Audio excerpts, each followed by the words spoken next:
솔로몬의 재판이란 제목으로 유명한 이야기입니다. 하나님께서 솔로몬에게 주신 지혜가 어떤 것이었는지, 그리고 그 지혜가 얼마나 놀라운 것이었는지, 오늘 이 재판의 과정을 통해서 이 남다른 솔로몬의 지혜를 우리가 보게 되죠. 그런데 오늘은 이 솔로몬의 재판 가운데 솔로몬이 중심이 아니라 서로 자기 아이라고 주장하고 있는 이 두 여인을 중심으로 함께 말씀을 나누고 싶습니다. 먼저 오늘 이야기에 나오는 두 여인은요, 그냥 보통 여인들이 아니에요. 이 두 여인의 직업 그리고 신분에 관해서 성경은 뭐라고 이야기하고 있냐면 두 창기 여자가 있었다 이렇게 얘기해요. 창기가 무엇입니까? 몸을 팔아서 생활하는 여자를 말하죠. 몸을 파는 일은 예나 지금이나 명백한 죄로 이해합니다. 그러니까 오늘 솔로몬이 직접 주재한 이 재판은 그 세팅부터가 조금 다릅니다. 그 위대한 솔로몬 왕이 죄인 중에 죄인으로 치부되는 두 여인의 그 재판을 아주 심도 있게 심리하고 있는 내용이죠. 아마도 이 재판은 솔로몬에게 올라오기 전에 다른 하급 법정에서 먼저 다루어졌을 가능성이 큽니다. 그런데 이 내용이 너무 어려워서 아마 거기서 판결을 내지 못하고 이것이 위로 올라오다 보니까 솔로몬에게까지 이른 것 같습니다. 내용은 이래요. 한 집에 함께 살았던 이 두 여인이 있었는데 사흘 간격으로 아들을 각각 낳았어요. 그중 한 여자가 밤중에 자기 아이를 깔아 죽이고 죽은 아이를 다른 아이와 바꾸었습니다. 아이를 빼앗긴 여자는 곧 그 사실을 알게 되었고 시비를 가리려고 솔로몬 앞에 오게 된 거죠. 아이를 깔아 죽인 어미, 그런 일이 사고로 있을 수 있죠. 사고로 있을 수 있습니다. 그런데 오늘 이후에도 그 아이를 깔아 죽인 그 어미의 모성애 혹은 아이를 생각하는 마음이 어땠는지 우리가 짐작해 볼 수 있습니다. 아마 그 아이를 그렇게 부주의하게 그리고 중요하게 생각하지 않았기 때문에 아마 이 아이도 밤중에 이런 사고가 일어나지 않았나 싶어요. 제가 유한이, 시완이 둘 아이를 낳으면서요, 제가 낳지 않았죠. 우리 아내가 낳았는데 아이를 낳고 함께 이제 처음에는 베이비 크립에 넣고 아이를 재웠는데 때로는 막 잠을 못 자고 칭얼대요. 그러면 팔을 베거나 혹은 엄마 옆에 이렇게 누이면 아이가 잠을 잘 자거든요. 맨 처음에 유한이를 낳았을 때는 그런 우려하는 마음이 들었어요. 저렇게 조그만 애를 이 옆에 누였다가 잠꼬대 하다가 혹은 나도 모르는 중에 돌아 누워가지고 혹시 아이가 이렇게 숨을 못 쉬게 되거나 그러면 어떡하나, 그런 염려가 실제로 들었어요. 그런데 실제로 옆에 가운데 두고 아이를 자다 보니까요, 그럴 수가 없겠더라고요. 얼마나 마음에 그것을 염려하고 잤는지요, 잠을 깊이 잘 수가 없어요. 그래서 아이가 조금만 바스락거려도 정신이 번쩍 깹니다. 그래서 아이를 돌아보게 되고 뭐 잘못된 것은 없는지, 기저귀가 불편한 건 아닌지, 혹 다른 일은 없는지 계속 돌아보게 되죠. 아마 아이를 가져본, 그리고 함께 아이를 옆에 놓고 자본 분들은 아마 그 심정을 아실 것입니다. 물론 사고로도 그런 일이 일어날 수는 있지요. 그런데 이후에 전개되는 이 아이를 깔아 죽인 어미의 심성 그리고 그의 말들을 보면요, 그 아이를 얼마나 부주의하게 다뤘을 것인지가 짐작될 정도입니다. 솔로몬은요, 쌍방의 이야기를 모두 들은 후에 갑자기 명하여 칼을 가져오라고 합니다. 그리고 살아있는 아이를 둘로 쪼개어 다투고 있는 그 두 여인에게 하나씩 나눠주라고 명령을 내려요. 우리는요, 지금 이 이야기의 결말을 알고 있기 때문에 그렇지요. 옆에 그 재판 판결을 듣고 있었던 사람들, 그리고 그 실제 어미는 그 마음이 어땠겠어요? 여러분, 우리가 아직 왕이 존재하는 곳에서 우리 아직 살아보지 않았기 때문에 잘 모를 수 있습니다. 그런데 그 왕권은 정말 대단한 것 아닙니까? 아무리 말도 안 되는 명령이 내려와도 그 즉시로 시행되어야 되는 거예요. 아마 그 혁혁한 그 권세를 자랑하던 이 솔로몬이 옆에 있는 장군에게 칼을 가져오라, 그리고 칼로 저 아이를 반으로 쪼개서 반반씩 나눠줘라, 정색을 하면서 이야기했을 때 아마 그 분위기는요, 정말 가히 상상할 수 없을 정도일 겁니다. 정말 금방이라도 그 일이 눈앞에서 이루어질 것으로, 칼로 지금 당장이라도 한 번에 그 아이를 반으로 쪼갤 기세가 그곳에 있었을 거예요. 왜냐하면 실제로 그럴 것 같은 분위기가 연출되지 않으면 지금 진짜 어미를 가려낼 수 없는 그런 형편에 되었거든요. 지금 진짜 어미가 생각할 때 이러다가 정말 내 아이가 죽겠구나 싶을 정도의 분위기가 느껴질 정도니까 얼마나 진지하게 그리고 정색하면서 솔로몬이 그 명령을 내렸을지 우리가 짐작해 볼 만합니다. 여러분, 솔로몬이 이 명령이 내려지자 결론적으로 결국 효과 있게 진실이 밝혀지게 됐습니다. 솔로몬은 두 여자 중에 누가 더 아이를 불쌍히 여기고 사랑하는지를 보려고 지금 그 명령을 내린 거죠. 겉으로 보기엔 둘 다 모성애를 가진 것처럼 그 아이를 사랑한 것처럼 보였을지도 몰라요. 아마 이 거짓 어미도 지금 그 연기에서 이게 들통나면 안 되니까 똑같이 자기 아이라고 우기면서 대성통곡을 했을 거예요. 막 울면서 진짜 어미처럼 뺏기고 싶지 않은 마음으로 아마 그렇게 막 울면서 눈물도 흘리면서 울부짖으면서 얘기했을 겁니다. 여기 지금 눈물을 흘리며 울부짖고 있는 여인이 둘이 있는 거예요. 겉으로 보기에는 다 모성애가 있는 것 같고 둘 다 그 아이를 사랑하는 것 같습니다. 그런데 누가 가짜고 누가 진짜였는지, 그 눈물 뒤에 누가 진짜로 그 아이를 사랑하는 친어미인지가 언제 갈리냐면요, 그 아이가 위험에 처하니까 갈리는 거예요. 그 아이가 죽을 위험에 다다르게 되자 진짜 모성애가 있는 것처럼 연기를 했던 것이 갈리기 시작하는 거예요. 거짓 어미는 자기 체면이라도 살릴 수 있으니까 아이들 둘로 나누어 주라는 솔로몬의 명령에 만족해합니다. 그러나 친어미는 아이가 죽는 것을 보느니 차라리 상대 여인에게 내주라고 간청합니다. 여러분, 실제 그 현장에서 그 어미가 얼마나 애처롭게 간청했을까요? 26절에 이렇게 말하고 있어요. 이 아이를 전혀 보지 못하게 되느니 차라리 저 여자에게 이 아이를 주소서, 이렇게 말하는 거예요. 여기서 우리는 이 친어미의 말에 주목해야 되는데요. 친어미는 분명 지금 말도 안 되는 간청을 하고 있는 거예요. 사실 정의가 실현되고 있지 않아요. 그죠? 분명히 내 아이인데 내 아이가 아니라고 얘기하면서 상대 여인에게 아이를 내어주라고 얘기하고 있어요. 그리고 그 상태로 판결이 난다면 이건 너무 정의롭지 못하잖아요. 말도 안 되는 간청 아닙니까? 뻔히 내 아이인데 내 아이가 아니라고 이야기하면서 그 아이를 살려야 되는 상황이니 이러지도 저러지도 못하는, 얼토당토 않은 상황이 지금 벌어진 거죠. 정의롭지 못한 간청을 하고 있었어요. 분명히 잘못된 간청입니다. 그런데 우리는 그 어미의 심정을 이해합니다. 오늘 성경의 표현에 의하면 아이를 쪼개어 나누어 주라는 명령을 듣자마자 친어미의 마음이 어땠는가? 오늘 표현에 의하면 마음이 마치 불붙는 것과 같았다 그랬어요.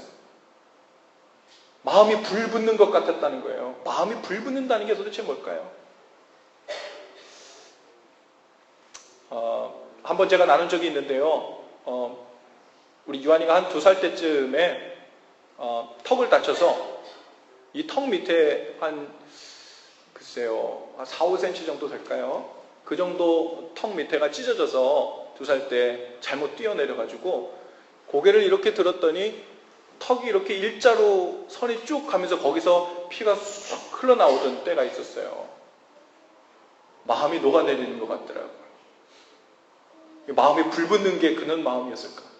이 아이를 데리고 응급실에 갔는데요. 응급실에 갔더니 그 의사가 얘를 꿰매야 되니까 잡으래요. 그리고서는 스케이트보드 같은 거를 하나 판자를 가져오더니 그 위에 아이들을 놓고 찍찍이 큰 걸로 둘둘 말아가지고 탁 붙이는 거예요. 못 움직이게, 전신을. 그리고서는 간호사 한 분은 머리를 꽉 잡고 못 움직이게 하고 저한테는 다리를 잡으래요. 그러면서 꿰맬 때 이 아이가 움직이면 다치니까 이 목이니까 아주 위험하고 민감한 데 아닙니까? 여기를 이제 꿰맨다고 그러는 거예요. 이 아내는 차마 그 모습을 못 보는 거예요. 울면서 딴 데만 쳐다보고 있어요. 저는 다리를 잡고 유한이를 보면서 요한아, 이제 금방 끝날 거야. 그런데 얘는 지금 무슨 영문인지 몰라. 왜 아빠하고 같이 있는 이 의사분들이 나를 꽁꽁 묶어놨는지, 그리고 나에게 해를 가하려고 하는 줄 아는 거예요. 바늘을 들고 자기를 막 꿰매려고 하니까 이게 그렇게 해야 치료된다는 것을 2살 아이는 모르잖아요. 자기를 묶어놓고서는 바늘을 들고 살을 꿰매려고 그러니까, 근데 피하지 않고 못 도망가게 아빠도 자기를 누르고 그러고 있는 거예요. 다리를 붙잡고. 저는 아직도 그때 우리 유한이 말을 잊을 수가 없어요. 아빠 왜 그래? 아빠 나한테 왜 그래? 왜 나한테 지금 왜 이러는 거냐는 거예요. 이해가 안 가는 거죠. 아빠가 나한테 해를 가하고 있는 것처럼 아마 느껴졌나 봅니다. 이해할 수 없는 일이죠. 그때 이제 유한이를 바라보고 있는데 정말 마음이 불붙는 것 같더라고요. 마음이 녹아내리는 것 같아요. 그런데 여러분이 꿰매는 거 하나도 그런데요. 살아있는 아이를 큰 칼로 반을 쪼개겠대, 지금. 그 어미 앞에서. 그리고 오늘 성경에 그 마음이 불붙는 것 같아서 제발 내 아이 아니에요. 저 사람 아이니까 주세요. 죽이지 말고 주세요. 이렇게 얘기하고 있는 어미의 심정. 물론 그것이 옳은 간청이 아니고 정의롭지 못한 간청인데 그 영혼을 살리기 위해서 차선책을 선택하는, 차라리 내가 고통을 당하는 게 낫겠다 하고 그것을 선택하는 어미의 심정, 그것을 우리가 이해할 만합니다. 여러분, 그 불붙는 것 같은 애통함을 가진 여인이 나중에는 진정한 모성애, 즉 친어미의 마음을 가진 것이라는 것을 솔로몬이 알아차리고 이제 이 잘 해결이 됩니다. 이 솔로몬의 재판은요, 이해할 수 없는 명령으로 진행됐어요. 그죠? 언뜻 보면요, 정의를 실현하기 위해 죄 없는 아이의 억울한 죽음이라는 극단적인 처방이 취해진 것 같습니다. 정의를 실현하기 위해 죄 없는 아이의 억울한 죽음. 여러분, 오늘 이 이야기의 포맷을 가만히 들여다보면요, 어디서 많이 듣던 이야기의 포맷과 많이 닮아 있습니다. 바로 예수님께서 우리를 살리시려고 죄 없는 독생자 아들 예수님을 십자가에서 죽이겠다는 극단적인 처방을 하신 거예요. 하나님이 달 뭘 어떻게 사랑한다고 아들을 죽이셔? 뭐 저런 처방을 하셔? 이해할 수가 없어요. 근데 성경에서 우리를 향한 하나님의 사랑이 뭐라고 표현되냐면, 우리를 향한 하나님의 사랑, 즉 사망의 길로 영원한 죽음으로 달려가고 있는 사람들을 바라보고 있는 하나님의 마음이 마치 이 어미의 심정과 같이 마음에 불붙는 것과 같다는 거예요. 할렐루야. 그 증거가 여러 비유를 통해서 성경에 드러납니다. 여러분, 하나님의 마음이 마치 무엇과 같으냐면, 한 목자가 100마리의 양을 가지고 있는데 99마리가 내 곁에 잘 있어요. 그런데 한 마리를 잃어버린 거예요. 산 어딘가에서 지금 낭떠러지에 떨어질지 짐승에게 잡혀먹을지 모르는 위험천만한 생명을 빼앗길 수 있는 상황에 있는 거예요. 그러자 그 목자가 마음이 불붙는 것 같은 거예요. 그러니까 말도 안 되는 판단을 해요. 99마리를 지켜야죠, 누가 봐도. 한 마리보다 99마리의 부등호 표시가 누가 봐도 몇 번 되는 거 아닙니까? 그런데 99마리를 집에 갖다 놓은 것도 아니고 들판에 그냥 방치한 채로 그 한 마리를 찾아 나서는 목자의 심정. 그 심정은 지금 정신이 나간 거예요. 마음이 불붙는 것 같은 거예요. 이뿐만이 아니죠. 여러분, 돌아온 탕자의 이야기를 보면 그 아버지가 집을 나가서 자기 재산을 다 탕진하고 돌아오는 그 아이를 마음에 불붙는 같은 심정으로 죄를 지었음에도 불구하고 종으로 삼아도 모자랄 판에 마을 어귀에 나가서 그 불붙는 것 같은 심정으로 기다리고 있습니다. 내가 지은 죄를 용서해달라고 그 앞에 무릎 꿇은 아이에게 죄라는 것을 지금 언급하고 논의할 필요가 없이 돌아온 것으로 얼마나 고맙고 감사한지, 그러면서 그 앞에 부둥켜 안고 눈물을 흘리는 아비의 심정, 마음이 불붙는 것 같은 그 어미의 심정과 일반 아니겠습니까? 여러분, 자신의 생명 같은 아들을 내어 놓아서라도 우리의 생명을 살리는 선택을 하신 분, 그분이 바로 우리 하나님이십니다. 우리를 향한 하나님의 마음이 마치 불이 붙은 것 같으셨기에 당신의 생명과도 같은 독생자들 십자가에 내어주시는 말도 안 되는 것 같은 일이 가능해진 줄로 믿습니다. 그리고 내 마음이 마치 그와 같다고 성경 구석구석에서 여러 가지 비유를 들어서 우리를 향한 하나님의 불 붙는 것 같은 그 마음을 표현해 주고 계세요. 여러분, 생명의 역사는 바로 불쌍히 여기는 마음, 즉 마음에 불이 붙은 것 같이 긍휼히 여기는 마음에서 시작되는 것임을 우리는 이로써 깨닫습니다.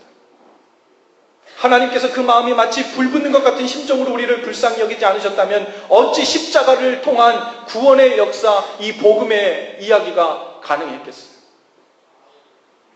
예수님께서는 오늘 우리에게도 이와 같은 방법으로 생명의 역사에 동참케 하기 위해서 새로운 계명을 주셨습니다. 그것이 바로 요한복음 13장 34절에 나오고 있는 말씀이죠. 새 계명을 너희에게 주노니 서로 사랑하라. 내가 너희를 사랑한 것 같이 너희도 서로 사랑하라 하셨어요. 주님은 사랑을 명하시되 조건을 붙이셨어요.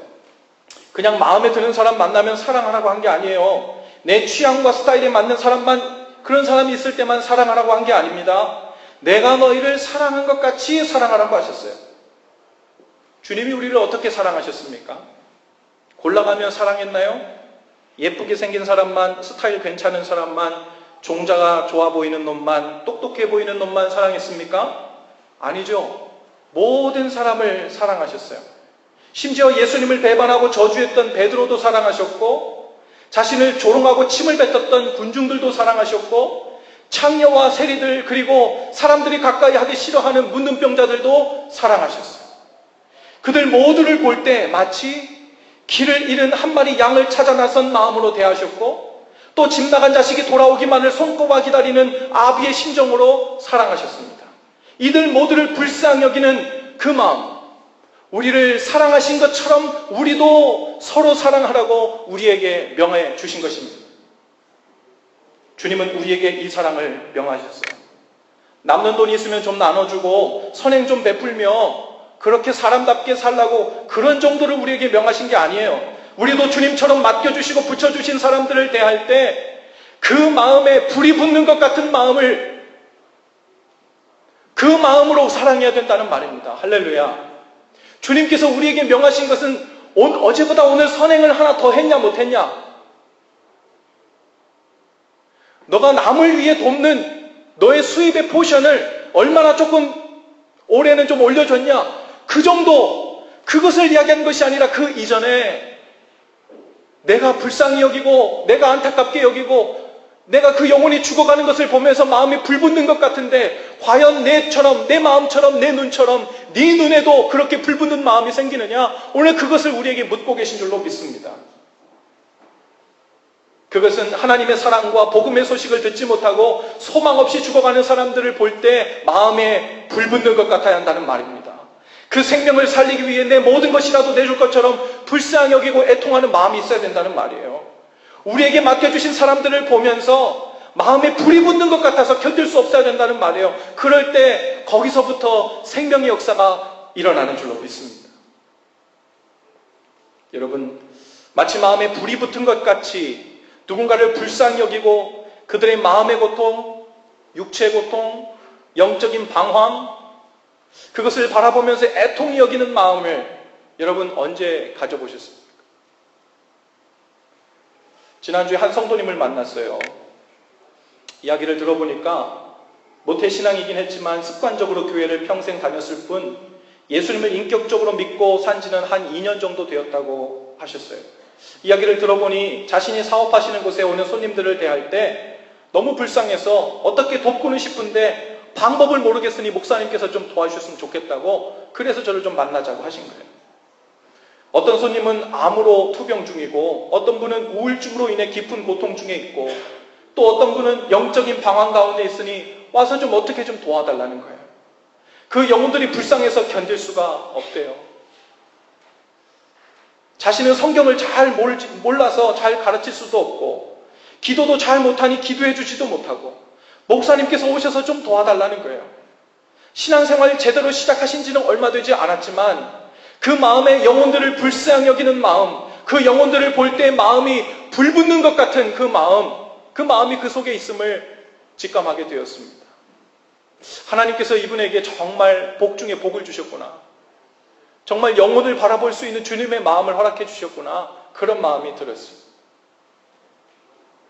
어떤 사람들은요, 전도하는 것을 아주 부담스러워합니다. 요즘 누가 고리타분에게 옛날 방식으로 전도하냐고 이야기하는 분들도 있는가 하면 자기는 전도의 은사가 없는 것 같다고, 전도의 은사가 있는 사람들이 전도해야 될 것 같다고 말씀하시는 분들도 있죠. 그런데 여러분, 전도는 은사로 하는 게 아니죠. 어떤 스킬로 하는 것도 아니에요. 성경 지식이 있어서 잘 설명하는 그것으로 하는 것도 아닙니다. 말주변이 좋아서 논리로 그 누군가의 콧대를 납작하게 해주고 나서 주님 믿는 역사가 오는 게 아니에요. 전도는 그 잃어버린 영혼을 향해 마음이 불붙는 것 같은 마음이 있는 사람이 하는 거예요. 할렐루야. 방황하고 왜 살아야 되는지 오늘 이유를 모르고 하루를 그저 의미 없이 살고 있어서 그 영혼만 생각하면 마음이 불붙는 것 같은 심령이 있는 사람이 수단과 방법을 가리지 않고 내가 안 되면 목사님을 불러서라도 어떻게 좀 해달라고 이렇게 요청할 줄 아는 것이 전도예요. 찾아가는 새벽 기도를 계속하고 있는데요. 많은 분들이 말씀을 듣고는 누군가의 이메일 주소를 보내주시면서 이 사람에게도 이 말씀을 좀 보내주세요. 이 사람에게도 좀 이메일 주소를 좀 메일링 어드레스에 같이 넣어주시면 안 돼요? 하고 요청하시는 것을 봅니다. 왜 그럴까요?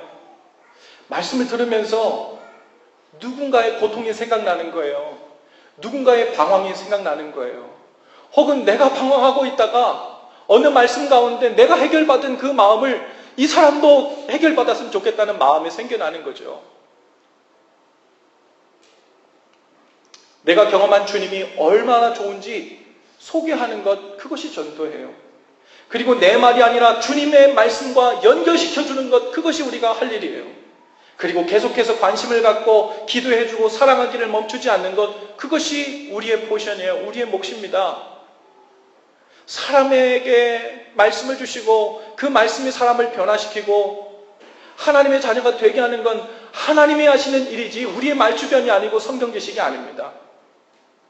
신기해요. 어떤 사람은요, 별말도 안 했어요. 예수님이 당신을 위해서 죽으셨어요. 지금도 주님께서 성령님을 보내셔서 지금 이 자리를, 당신과 나의 만남을 마련하신 줄로 믿고 당신이 원하면 같이 하나님의 자녀가 되게 해달라고 기도할 수 있어요. 이 몇 마디 안 했는데요, 아멘하고 무릎 꿇는 사람들이 있어요. 그런가 하면 1년, 2년, 3년 성경 공부를 아무리 해대도, 논리적으로 아무리 설명을 해대도 그 마음 가운데 도저히 씨앗이 떨어지지 않고 열매 맺지 않는 사람들이 있어요. 여러분, 전도는 하나님께서 하시는 거예요. 씨앗이 떨어지는데요, 돌짝밭에도 떨어지고 가시밭길에도 떨어지고요, 옥토에도 떨어져요, 바위길에도 떨어져요. 우리가 할 일은 씨앗을 뿌리는 거지, 그 마음밭이 준비되게 하는 것은 성령님께서 하시는 거예요. 우리의 기도를 모아서요. 나는 전도가 잘 안 돼, 은사가 없어, 말주변이 없어, 성경, 기도 다 좋습니다. 하나만 있으면 돼요. 그 영혼을 사랑하고 안타까이 여기는 불붙는 마음이 있으면 됩니다. 할렐루야.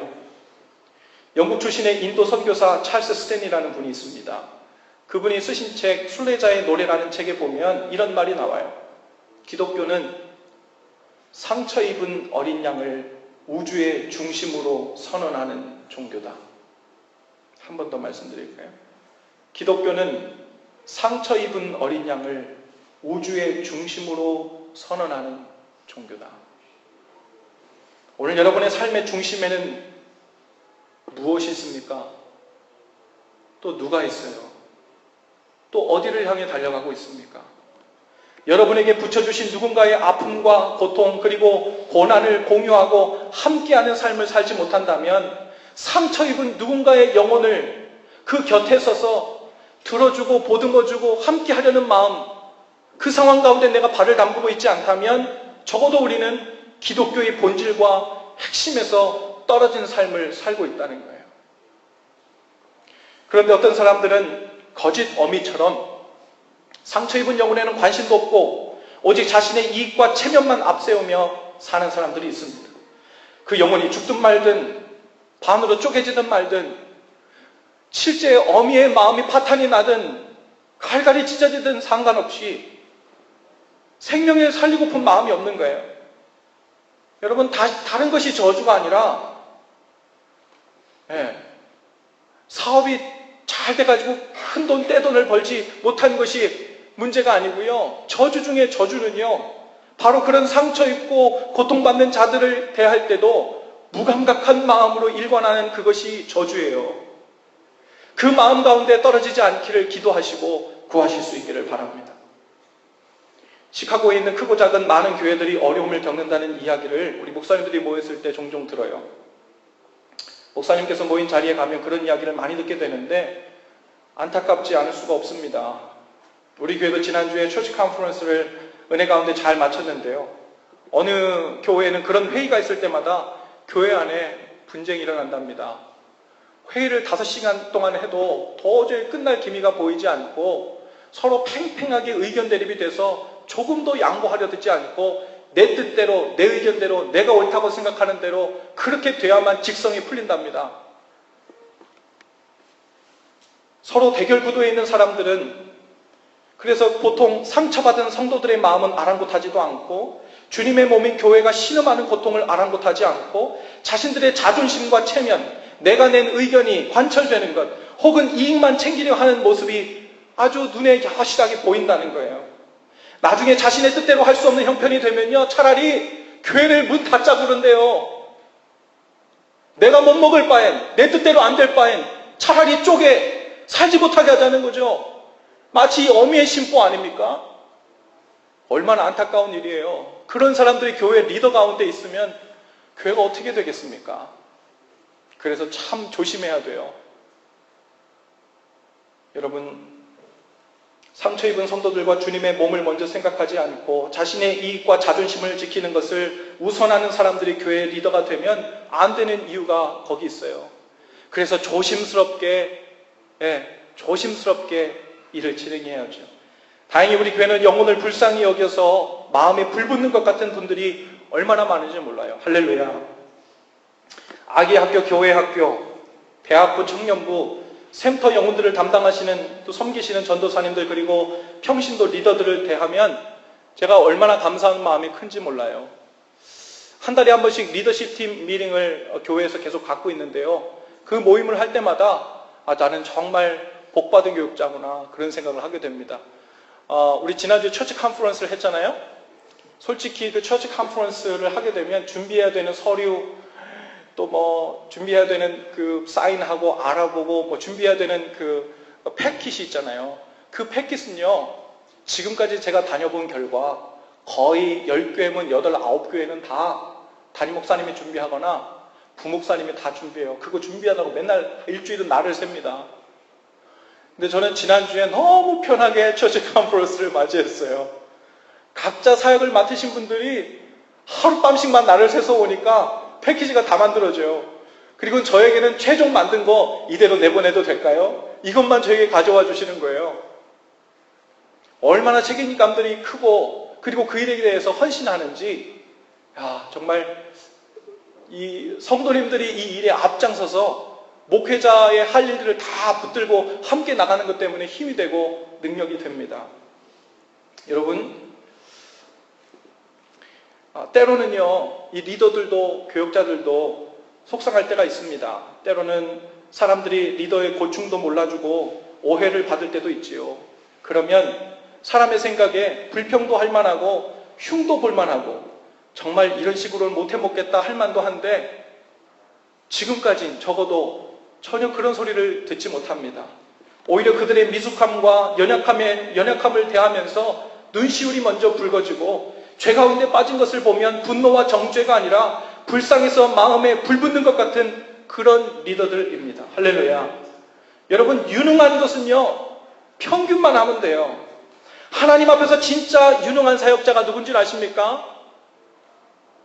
형제 자매들 맡겨주신 영혼들을 불쌍히 여기고 마음에 불붙는 것 같은 마음을 계속해서 품을 수 있는 사람, 그 사람이 유능한 사람이에요. 하나님께 쓰임 받아야 되고 리더로 세움 받아야 될 사람들이 바로 영혼들만 생각하면, 잃어버린 우리 속회, 우리 센터 식구들만 생각하면, 그리고 우리 청년부 방황하고 있는 청년들만 생각하면, 우리 아이들 이 시간에 함께 주일날 와서 예배하고 있어야 되는데 오늘은 무슨 일로 함께 와서 예배하지 못할까 염려하고 있는 그것만 생각하면 마음에 불붙는 것 같은 선생님들, 전도사님들, 여러분, 거기서 생명의 역사가 일어나는 줄로 믿습니다. 그런 사역자들로 온 교회가 가득 차기 시작할 때 어떻게 그 교회에 생명력이 보이지 않겠어요? 생기가 돌아나가지 않겠습니까? 어떻게 하나님의 살아계신 기운이 느껴지지 않을 수 있겠습니까? 여러분, 우리가 그 마음을 품고 하나님께 기도할 때 때로는 억울한 일을 당하고 때로는 아픈 일을 당해도요, 하나님, 제가 이번에도 참을게요. 제가 이번엔 손해볼게요. 이번엔 제가 죽을게요. 대신 저 영혼이 망하지 않고 다시 하나님을 향해 살 수 있는 기회, 변화될 수 있는 기회 한 번만 더 주세요 라고 구하고 기도할 수 있는, 여러분, 그런 사역자들, 그런 또 섬기시는 분들 다 되실 수 있기를 바랍니다. 여러분의 아내, 여러분의 남편도 불쌍히 여기세요. 부모도 불쌍히 여기시고 자녀도 불쌍히 여기실 수 있기를 바랍니다. 성도들을 서로 불쌍히 여기시고 이웃을 불쌍히 여기는 일, 거기서부터 생명의 역사가 시작됩니다. 그들이 죄 가운데 있을수록, 미숙함 가운데 있을수록 마음이 불붙는 것 같아서 그 뜨거운 마음이 일어나 그들을 위해 기도해 주실 수 있기를 바랍니다. 남편만 보면 답답하고 분노에 차서 마음에 불이 붙는 것 같은 그런 것이 아니라 불쌍히 여기고 마음이 아파서 생명의 기회를 주고 싶어서, 영적으로 기죽어 있는 가정을 다시 살리고 싶어서 마음에 불붙는 것 같은 그런 마음이 타오를 수 있기를 바랍니다. 우리의 그 마음을 주님께 애통함으로 기도로 주님께 드리면 주님께서 거기서부터 생명의 역사를 시작하시는 줄로 믿습니다. 오늘 시간 제가 여러분께 아주 수지 맞는 삶의 비결을 하나 가르쳐 드릴까 합니다. 여러분, 신나게 사는 법, 행복하게 사는 법, 살맛나게 정말 살고 싶죠? 할렐루야. 그렇게 살고 싶죠? 그렇게 살 수 있는 길이 있어요. 그러한 삶은 과연 어떤 삶일까?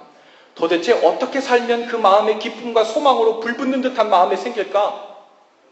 돈 많이 벌고 직장이 안정되고 휴가도 많이 받아서 여행도 많이 다니는 그런 인생이 세팅이 되면 그때 과연 우리의 가슴이 뛸까요? 여행도 한두 번이에요. 여러분, 그렇지 않아요. 미안하지만 그런 식으로는 편안한 삶은 가능할지 몰라도 진정으로 살맛나고 행복한 삶은 성취하지 못합니다. 아무리 아름다운 곳에 가 있어도 그 마음에 염려가 있고 근심이 있고 마음이 지옥이면 지옥 가운데 있는 거예요. 어디서 무엇을 먹고 무엇을 입고 어떤 아름다운 것을 보고 있던 간에 우리는 그 상태에서 딱 그 마음 상태만큼만 천국을 경험하고 좋은 것을 경험하는 거예요. 우리 마음에 천국을 이루고 있는 만큼만 천국을 경험하는 거예요. 사람이 진정으로 살맛나는 삶을 살려면 이렇게 살아야 됩니다. 저를 한번 따라해 봅시다. 날마다 생명의 일을 경험하는 것입니다. 생명의 일, 생명과 연관된 일이 여러분의 삶과 커넥티드 되어 있을 때, 그러면 그 삶은 살맛납니다. 내가 오늘 살아있을 이유를 발견해요. 내일을 더 잘 살고 싶은 마음이 마음에 불듯 일어나게 되죠. 날마다 생명과 관련된 일이 내 삶 속에서 일어나도록 연결되어 있는 것, 그것을 내 삶의 목표로 삼고 사는 것, 그 과정은요, 생명력이 넘칩니다. 부자고 가난하고 상관없이 거기에는 살맛나는 일이 날마다 펼쳐지게 돼요. 여러분, 생명의 일이 무엇입니까? 나로 인해서, 내 말과 나의 도움으로 인해 누군가 절망 가운데 죽고 싶어 하던 영혼이 다시 살아나는 일을 경험하는 거예요. 절망한 사람이 소망 가운데로 돌아서는 일, 고통 가운데 있는 사람이 평안 가운데로 돌아서는 일, 죽고 싶어 하던 사람이 살 이유를 발견하도록 돕는 일, 여러분, 그것이 죽을 생명을 살리는 일, 이러한 생명의 일이 나를 통해서 일어날 때 우리의 삶은 진정으로 가치 있어지고 살만해지고 재미있어지고 행복해지는 줄로 믿습니다. 다른 것들은 모두 허무해요. 제가 허무주의자라 이런 얘기를 하는 게 아니에요. 왜 허무한지 아세요? 언뜻 보면 잠깐 행복해 보이고 잠깐 즐거워 보이고 잠깐 쾌락이 있어 보일 수 있어요. 그런데 그것은 말만 따라 잠깐입니다. 왜요? 돈을 아무리 많이 모아보세요. 권세를 가져보고 명예를 가져보고 인기를 누려보세요. 잠깐이에요. 곧 허무한 때가 도적같이 이릅니다. 그러니 그것을 쟁취하려고 나아가는 과정에서도 불안해요. 과정조차도 옆구리가 아주 불안하면서 허무한 거예요. 그런데 생명과 관련된 일을 추구하며 살 때는 그렇지 않아요. 왜 그런지 아세요? 주님께서 우리에게 주시는 생명은 영원하기 때문에 그래요. 할렐루야. 생명은 영원하신 하나님께 속한 것이기 때문에 그래요. 그래서 이 생명이 죽었다가 살아날 생명, 소멸되었다가 회복된 생명, 이 생명을 살리는 일에 우리가 연관되면, 그 일에 쓰임받으면, 그 일에 통로로 쓰임받는 인생이 되면 날마다 우리 속에 샘솟는 기쁨이 일어납니다. 돈 더 열심히 벌고 싶어요. 더 많이 벌고 싶어요. 이 생명의 일에 참여하고 싶어서, 더 큰 기쁨 가운데 들어가고 싶어서, 내가 조금 더 유력한 위치에 가고 싶어요. 왜요? 더 많은 생명을 살리고 싶어서요. 요즘에는 뉴스를 보면서 시리아를 대표해서 많은 난민들이 이러지도 저러지도 못하는 상황 가운데 중간에 끼어서 고난을 당하고 고통을 당하고 아파하는 모습을 보면서 때로는 저는 그런 마음도 들더라고요. 내가 어느 나라의 대통령이었으면. 여러분, 유력한 사람이 되고 싶으면 생명을 살리기 위해서 그러한 삶에 동참하고 싶어서 유력한 사람이 돼야 돼요. 돈 많이 벌고 싶어요? 뉴스에 나온 누구처럼, 그 재력가처럼 어느 나라에 섬을 하나 사서 그곳에 그 난민들을 다 몰아넣고 집도 져주고 살 수 있는 그런 삶의 터전을 마련해 주기 위해서 갑부가 되기를 여러분 하나님께 구하실 수 있기를 바랍니다. 할렐루야. 그 생명을 살리는 일에 동참하고 싶은 그 열정이 우리의 삶을 사로잡으면 돈을 버는 일이든 공부하는 일이든 사람들을 만나고 인간관계를 맺는 모든 일이 신명나게 됩니다. 살아있게 돼요. 살고 싶고 더 잘하고 싶고 좋은 성과가 내고 싶도록, 그래서 하나님께 더 부르짖고 싶은 그런 마음이 생겨나게 되죠. 여러분, 우리가 어떻게 생명의 일에 동참할 수 있을까요? 어떻게 생명의 역사가 우리 안에서 살아 숨쉬게 할 수 있을까요? 우리 지혜자매처럼 생명을 직접 속에 잉태하는 것도 한 방법이지만, 우리 주위에 맡겨주시는 상처 입은 영혼들, 스스로 절망에 소망이 없는 인생이라고 자포자기한 채로 죽지 못해 살고 있는 영혼들, 의미 없이 하루하루를 맞이하고 있는 사람들, 당장 내일에 대한 소망이 없는 사람들에게 다가가는 거예요. 그 상처 입은 영혼을 우주의 중심에 놓고 사는 것이 하나님의 마음이라면 그 마음을 내 마음으로 삼아서, 하나님, 저 상처 입은 영혼은 제가 살 거 다 살고 시간이 남고 여유가 되면 한번 돌아볼게요. 한 달에 한 번쯤 돌아보면 제 할 일 다 하는 거죠? 이러면서 하는 게 아니에요. 기독교는 상처 입은 어린 양 한 마리를 우주의 중심에 놓고 사는 것이라. 내 삶의 한복판에 상처 입은 사람들이 있어요. 고통받는 사람들이 있어야 돼요. 하나님을 알지 못해 영적으로 방황하고 있는 사람들이 있어야 돼요. 그들을 향해 마음에 불붙는 것 같은 심령으로, 주님, 제가 무엇을 할 수 있을까요? 주님, 내게 주신 리소스를 가지고 뭘 할 수 있을까요? 주님, 내게 주신 은사를 가지고 뭘 할 수 있나요? 그리고 제가 그것을 더 잘 돕기 위해서 주님께 제가 구해야 될 것은 무엇일까요? 그것을 물으며 사시는 그런 저와 여러분들 다 되실 수 있기를 바랍니다. 여러분, 행복한 가정 만들고 싶지요? 책에서도 많이 이야기했듯이 믿음의 명문가를 여러분 만들고 싶지요? 믿음의 명문가 어떻게 만들어집니까? 아이들 놓고 하루 종일 성경 공부시키면 믿음의 명문가가 생깁니까? 죄송하지만 그런 식으로 믿음의 명문가는 이루어지지 않아요. 성경 공부가 필요 없다는 말이 아닙니다. 더 중요한 일은 동시적으로 함께 하되 성경 공부도 하고 하나님도 가르쳐야 되지만 그 한 중심에는 스피릿이 있어야 돼요. 마음의 중심을 어디 두고 있는 가정인가가 그 가운데서 보여져야 합니다. 할렐루야. 맨날 엄마 아빠가 모여서 얘기하는데 어디 놀러갈 얘기, 무엇 먹을 얘기, 그리고 우리 아이들에게 뭐 더 좋은 거 사줄 얘기, 그거 다 좋지요.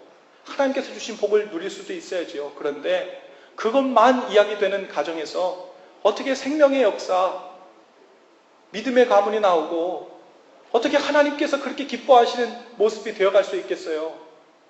어떻게 하면 더 큰 믿음으로 기도 잘해가지고 사업 성공해서 더 좋은, 더 값비싼 혹은 더 편안한 삶을 누리며 사는 거, 그거 물려주는 것이 믿음의 명문가입니까? 어떻게 하면 더 좋은 것 하나님으로부터 받아낼 수 있는가 비결을 전수해 주는 게 믿음의 명문가입니까? 아니잖아요. 부부가 이야기할 때요, 생명에 관련된 일들이 이야기가 나눠져야 돼요. 할렐루야.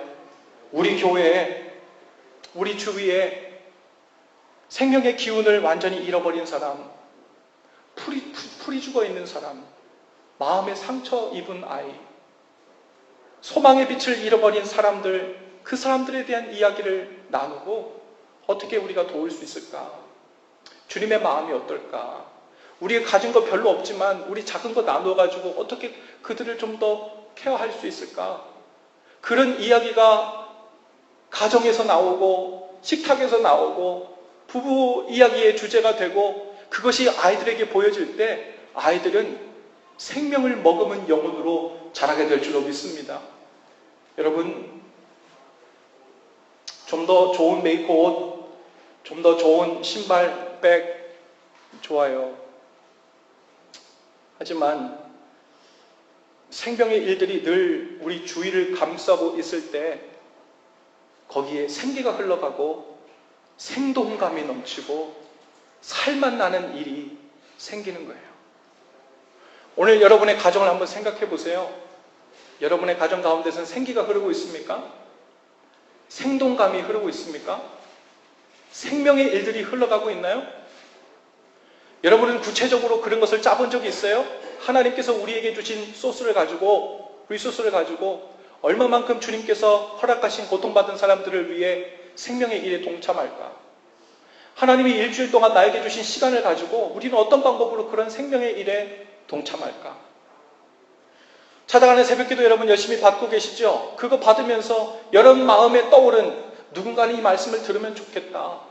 누군가는 이 말씀으로 인해서 살아나고 회복되고 하나님의 말씀을 맛보는 일들이 있으면 좋겠다라고 생각될 때 여러분 말씀을 흘려보내는 그런 생명의 일에도 동참하실 수 있어요.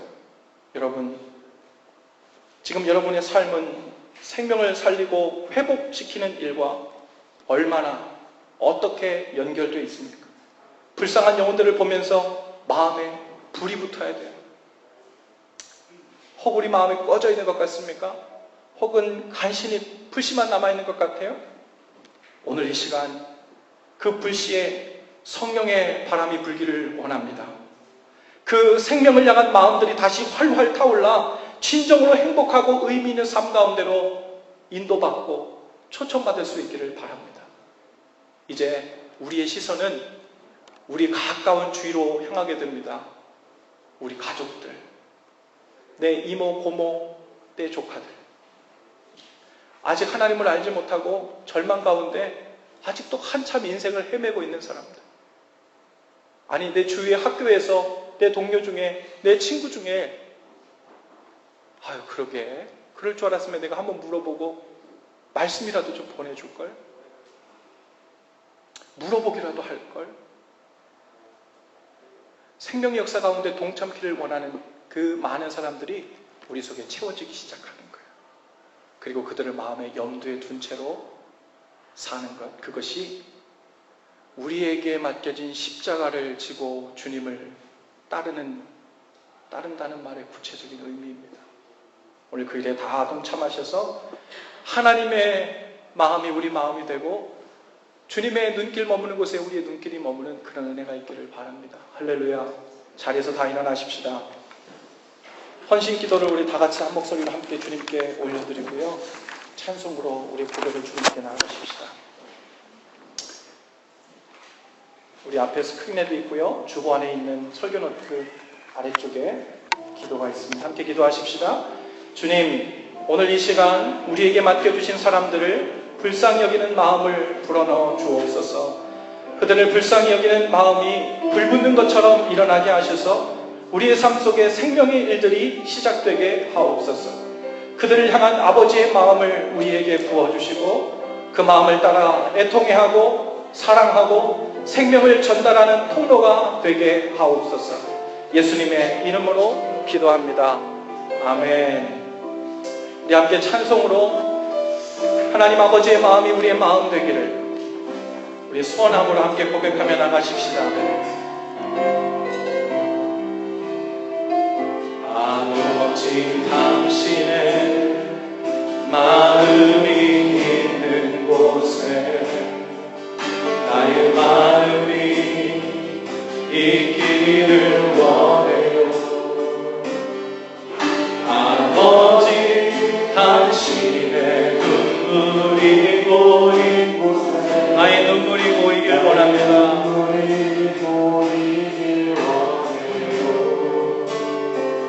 아버지, 당신이 바라보는 영혼 나의 두 눈이 향하길 원합니다. 아버지, 당신이 울고 있는 어두운 땅에 당신이 울고 있는 어두운 땅에 나의 두 발이 향하길 원해요. 나의 마음이 아버지의 마음 알아. 내 모든 뜻 아버지의 뜻이 될 수 있기를 나의 온몸이 아버지의 마음 알아. 내 모든 삶 당신의 삶 내 나의 마음이 아버지의 마음 알아. 나의 마음이 아버지의 마음 알아. 내 모든 뜻 아버지의 뜻이 될 수 있기를 나의 온몸이 아버지의 마음 알아. 내 모든 삶 당신의 삶 되기를.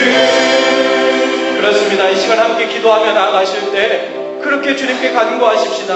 주님, 이제는 주님께서 바라보시는 그 눈빛으로 주님께서 잃어버린 영혼들을 향해 품고 있는 그 마음을 우리도 품게 하여 주시옵소서. 잃어버린 영혼, 아파하는 영혼을 볼 때마다 마음이 불붙는 것 같은 심령으로 그들을 위하여 간구하게 하시고 용서하게 하시고 용납하게 하시고 그들을 위하여 우리의 온 모든 것을 다하여 생명의 통로가 되기로 결단하는 우리의 삶이 되기를 원한다고 우리 다같이 동성으로 함께 기도하시면서 나아가십시다. 하나님 감사합니다.